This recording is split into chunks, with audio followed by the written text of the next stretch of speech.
بڑی بہن ماں کے نہ ہونے کا پوری کوشش کرتی ہے کہ احساس نہ ہو چھوٹے بھائی کا. ایسے ہی بڑا بھائی اگر گھر میں ہے اور باپ کا انتقال کر جائے تو اپنے بھائی پر اس مشفقانہ انداز میں پیش آتا ہے کہ چھوٹے بھائی کو یہ احساس نہ ہو کہ ہمارا باپ نہیں. ایسے پالتا ہے اپنے بھائی کو, ایسے پالتے ہیں بندے اپنی بہنوں کو. ایک دن ایسا آتا ہے کہ تم اپنی بہن کو اپنے گھر سے ودا کر دیتے ہو. میں نے بھی اپنی بہن کو اپنے گھر سے ودا کیا, تم بھی ودا کرتے ہو, کیے ہیں ہم لوگوں نے کیا.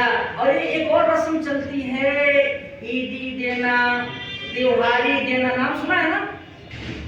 کون بہن تمہاری رشتہ داری کو نبھانے کے لیے تمہاری عیدی کی محتاج ہے؟ اللہ نے اس کے شوہر کے ہاتھ پیر سلامت رکھے ہیں, اس کا شوہر اس کی پوری کفالت کرتا ہے. تمہارے ایک ٹائم کی کھانا دینے سے, تمہارا ایک کلو کوئی بھی سامان میٹھا دینے سے اس کا گھر پورا نہیں کرو گے تم. لیکن وہ انتظار کرتی ہے کہ میرا بھائی آئے گا اور مجھ سے ملنے آئے گا, تاکہ میرا مان میرے خاندان میں بڑھے گا کہ فلاں کا بھائی آیا تھا. تم جانتے ہو اپنی بہن کے گھر, تم گئے اپنی بہن کے گھر, تم نے اپنی بہن کا حال لیا اس رمضان میں, کیسا تیرا حال گزر رہا ہے. تم نے اپنے بھائی سے پوچھا کہ تمہارا حال کیسا ہے رمضان میں. تم نے محلے میں لوگوں سے تو پوچھ لیا کہ تیرے گھر پہ افطاری ہو رہی ہے کہ نہیں ہو رہی ہے. تم نے لوگوں سے تو معلوم کیا, اگر تمہاری جیب میں پیسہ, تم نے دوسروں کی مدد بھی کی ہے. کیا رمضان میں افطاری ہمارے پیسے سے کر لینا, لیکن کیا تمہیں اس بات کی ضرورت ہوئی کہ اپنی بہن سے پوچھ لو کہ بہن تیرے گھر میں افطاری ہوئی ہے, بھائی تم نے افطاری کی ہے. اگر تم پوچھ لیتے تو کیا ہی اچھا ہوتا. تو بہن انتظار کرتی, وہ تمہاری تیوہاری کی محتاج نہیں ہے, وہ انتظار کرتی اس کا بھائی آئے گا اس سے ملنے کے لیے. وہ اپنے بھائی کا انتظار کرتی ہے. ایک باپ کے بعد میں بھائی ہی تو ہوتا ہے جو اپنی بہن کے لیے سب سے بڑا رکھا تحفہ ہوتا ہے.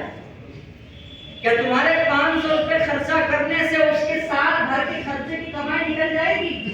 خرچہ نکل جائے گا سال بھر کا؟ نہیں نکلے گا.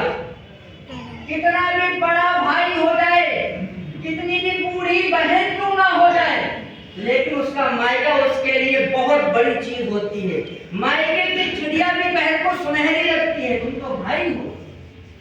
میری تقریر آج اس بات پر ہے, اس عید میں اپنی بہنوں کے گھر جاؤ, اور جب جاؤ تو کم سے کم لے کر جاؤ 150 روپے کا. وہ 150 روپے کا تمہارا اپنی بہن کے لیے خرچہ کرنا لاکھوں روپے روپا دینے سے زیادہ بہتر ہے. جا کر ان سے بات کرو, تم ٹھیک تو ہو, تمہارا اتنا پوچھ لینا ہی اس کے لیے سارے دکھ درد دور کر دیتا ہے.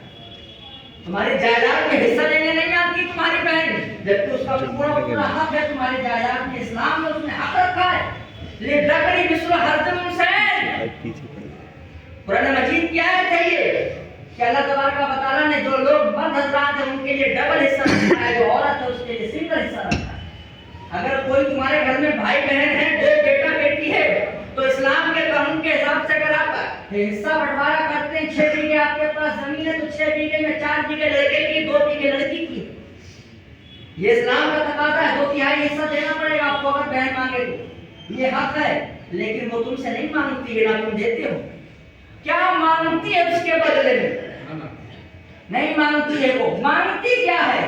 مانگتی ہے 2 میٹھے بول, مانگتی ہے کہ اس کا بھائی اس کا حال پوچھ لے, مانگتی ہے کہ بہن دروازے پر آئے تو بھائی بڑی محبت کے انداز میں اس کو بٹھائے, بہن آئیے بیٹھیے, تمہارا ہی تو گھر ہے, ارے تمہارے باپ کا ہی تو گھر ہے یہ. جب تک بہن کو اس بات کا احساس رہتا ہے کہ میرے باپ کا گھر ہے, یہ بہن خوشی سے گھر میں آتی رہتی ہے, جاتی رہتی ہے.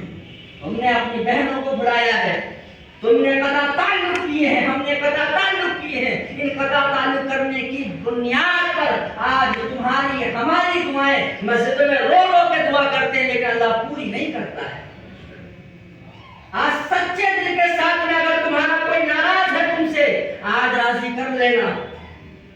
اگر تم نے ایسا کر لیا تو ہمیں پورا یقین ہے آنے والے رمضان تک اگر زندگی سلامت رہی تو تمہاری وہ دعائیں بھی پوری ہو جائیں گی جو اب تک پوری نہ ہو جائیں. مگر ارادہ کرنا کہ اس سال میں کسی کا دل نہ دکھے آپ سے, اور اگر دکھ جائے کسی بنیاد پر تو اسے معاف کرنے کا راستہ بھی نکال لینا. کرو گے نا ایسا؟ انشاءاللہ.